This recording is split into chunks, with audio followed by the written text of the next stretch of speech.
What we're looking at in this video is a vehicle entering into a side road, but in so doing, blocks the path of any oncoming traffic. What is meant by blocking is that such a vehicle enters into the T-section area of the road far too slowly, and in some cases even coming to a full stop directly in the path of the oncoming traffic. Each of the following real-life clips will demonstrate a different reason as to why this situation could arise. So there we go, the driver of the red vehicle far too slow in entering into the side road. In this real-life clip, we have an oncoming vehicle which is obscured between itself and the camera by this vehicle. Nonetheless, this oncoming vehicle, in wanting to enter into the side road, does get to see the camera, but then does the unexpected thing. Comes to a stop directly in the path of the camera. So this is exactly the wrong thing to do, because when you stop in the path of the oncoming traffic, then you're assured of being connected by any moving cars traveling along that path. The right thing that this driver should have done was, first of all, to make sure that the path is clear, realizing that his views are obscured. Later on in the course, we'll have a look also at this point of obscured vision. We'll go into more detail in that, but he should have done that first of all. Secondly, he could have accelerated and got out of the path of the oncoming camera. Notice that the camera wasn't traveling at high speed, so it wouldn't have required excessive acceleration to be able to clear the path for the camera. If you just go back a section, you'll see that he could have done that. These pedestrians that are on the right-hand side had stopped, so he was clear to go ahead, but stopped directly in the path of the traffic. Exactly the wrong thing to do. In this next clip, we have the camera who's at fault. The camera's wanting to turn into the side road. Just on the left side, we see an oncoming vehicle, even has his headlamps on, so his visibility is not obscured, making himself as visible as possible. There should have been no excuse.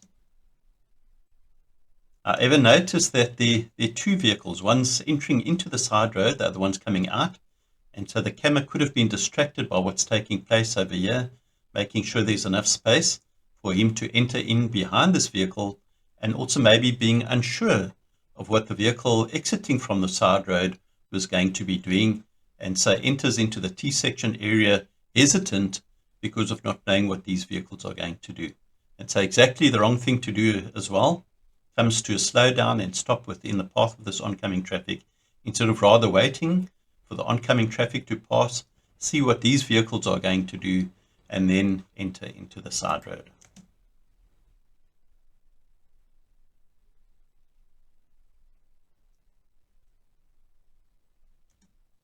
In the next clip, we have a vehicle entering into a side road, but then realizes once he's entered this T-section area that his path is actually blocked by two other vehicles. And so he doesn't have the space to be able to go into the side road, now stops blocking the path of this oncoming traffic, and there's a slight collision.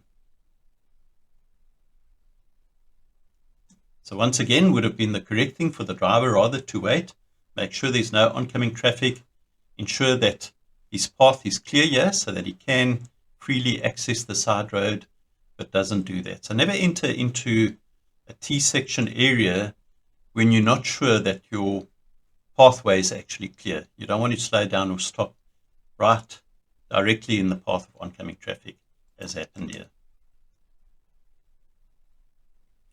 In this particular clip, we don't have anything blocking the entrance to the side road, but because of the snow, the side road was a little bit hidden, and so the driver completely overshot the entrance to the side road and now was facing the snow verge on the side of the road here, and so couldn't progress further, and because of that comes to a stop in the path of the camera. So they're completely missing the side road. In this clip, we have a vehicle entering into the side road, but because the driveway is rather steep, this vehicle slows down completely, obviously concerned not to scrape his sump on the incline of the driveway here, and so goes excessively slow in order to ensure nothing happens to his vehicle, but then obviously is blocking the path of the oncoming traffic. In this next clip, here we have a vehicle entering into a side road, but doing so at an extremely slow speed. Blocking now the path of the camera, result in a collision. Let's just watch the real life clip and then we'll come back and see what could have been done to avert the situation.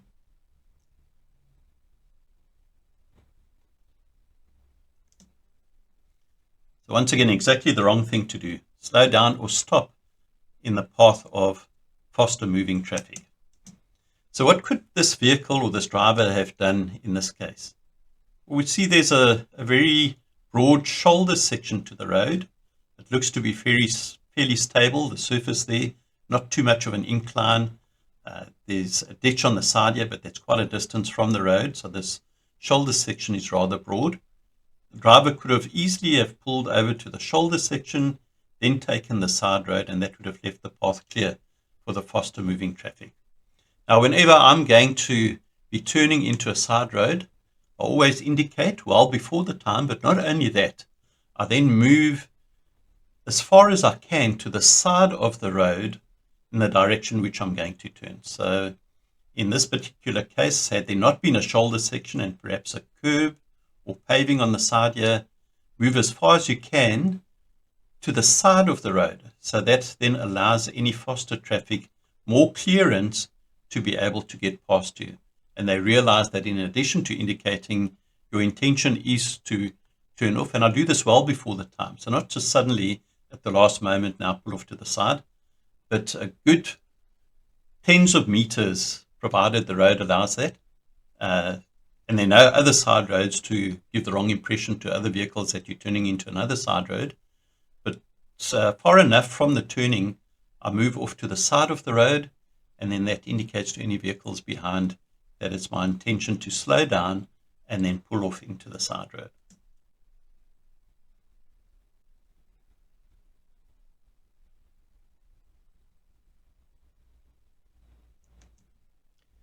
In this clip, we see we have a number of parking bays on the opposite side of the road.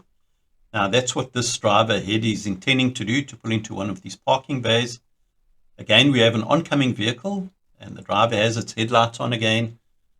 Yet this driver, oblivious to that, progresses straight ahead in front of the oncoming vehicle in order to pull into one of the parking bays.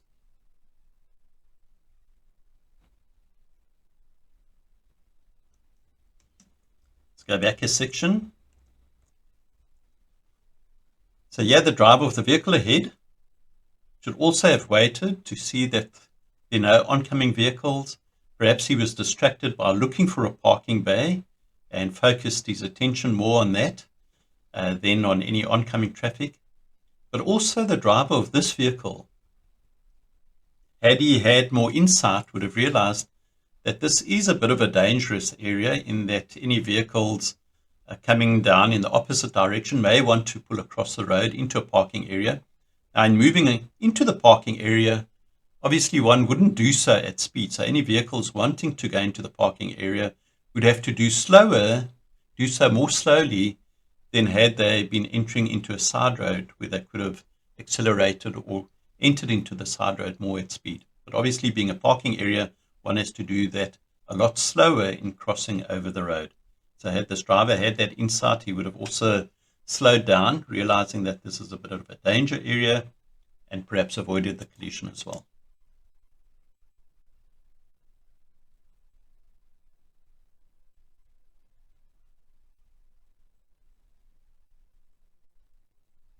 Now, I've included this clip for a specific reason. Let's just watch the clip and then we'll come back and discuss some technicalities.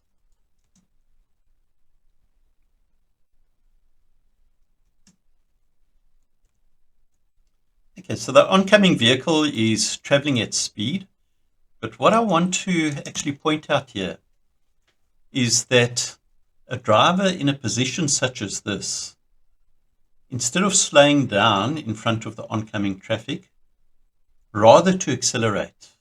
Why would one do that? Well, the thing is that this driver is actually heading towards either the driver or the passenger side of the vehicle, depending on whether it's a left or right-hand drive.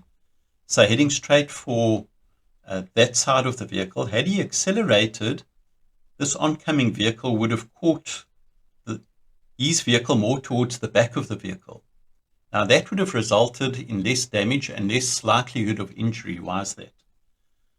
Well, because the back of the vehicle is lighter than the front of the vehicle, provided, of course, that it's a vehicle where the engine is located in the front. So the engine being a lot heavier would have provided more inertia or resistance to any oncoming vehicle. So a vehicle traveling at speed, if it hits the front of the vehicle, there's more impact than if it hits the back of the vehicle. Why is that? Well, hitting the back of the vehicle, because of it being lighter, a lot of the energy would be dissipated by displacing this vehicle, spinning the back around.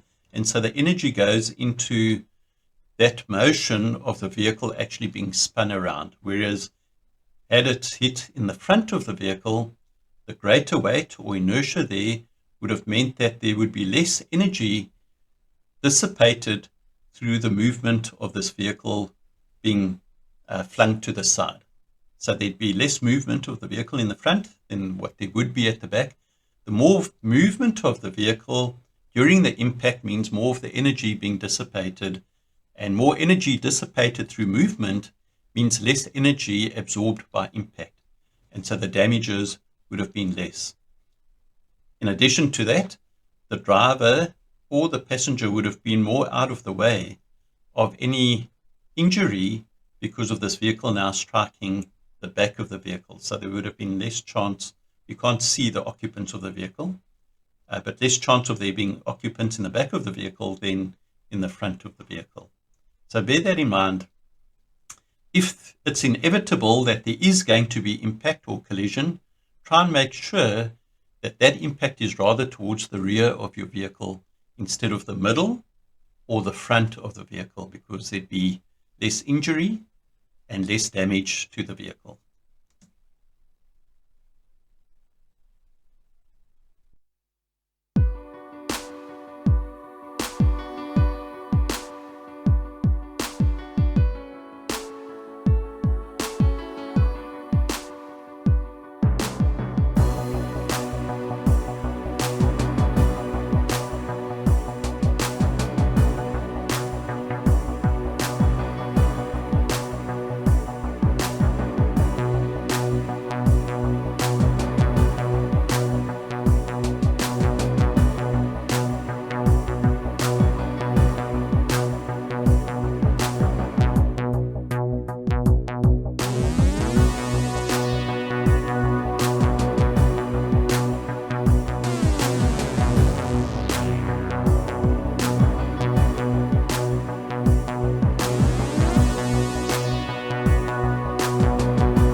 Please like, subscribe, and get notified.